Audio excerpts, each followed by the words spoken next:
If you are a BTech student, ఈ video నీ గురించే. ఎందుకంటే మోస్ట్ ఆఫ్ ది బీటెక్ కాలేజెస్లో మొత్తం అవుట్డేటెడ్ సిలబస్. ఆ సిలబస్ నేర్చుకొని నువ్వు 4 years అయిపోయిన తర్వాత నువ్వు బయటికి వెళ్తే నీకు ఒక్క జాబ్ అంటే ఒక్క జాబ్ కూడా రాదు.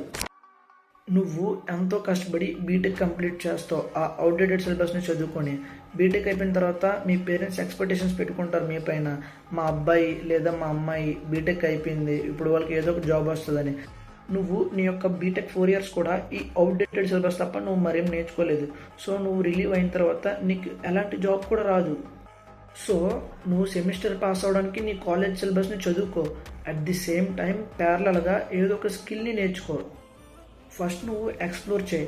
అంటే నీకు ఏదంటే ఇష్టమని, అంటే నువ్వు ఏ పాత్లో వెళ్ళాలనుకుంటున్నావని. ఫర్ ఎగ్జాంపుల్ ఇప్పుడు మనం 4.0 టెక్నాలజీస్ చూసుకున్నాం అనుకోండి. ఇందులో చాలా ఉంటాయి. ఐఓటీ అని, సైబర్ సెక్యూరిటీ అని, క్లౌడ్ కంప్యూటింగ్ అని, ఏఐ అండ్ ఎంఎల్ అని, బ్లాక్ చైన్ టెక్నాలజీ అని, రోబోటిక్స్ అండ్ ఆటోమేషన్ అని, ఇలా చాలా ఉంటాయి. ఇలా నీకు ఏదైతే ఇష్టమో అని ఫస్ట్ నువ్వు ఎక్స్ప్లోర్ చేయి. ఎక్స్ప్లోర్ చేసిన తర్వాత అది నేర్చుకోవడానికి అట్లీస్ట్ డైలీ 1 hour నీ టైం ఇన్వెస్ట్ చేయి. ఇలా నువ్వు బీటెక్లో ఉన్నప్పుడు ఫస్ట్ ఇయర్ సెకండ్ ఇయర్ నుంచి స్టార్ట్ చేస్తే నువ్వు ఖచ్చితంగా బీటెక్ అయిపోయేటప్పటికి ఆ స్కిల్ నేర్చుకుంటావు. నువ్వు ఖచ్చితంగా బీటెక్ అయిపోయేటప్పటికి ఒక జాబ్ కొడతావు. And comment which skill you are going to learn in this year.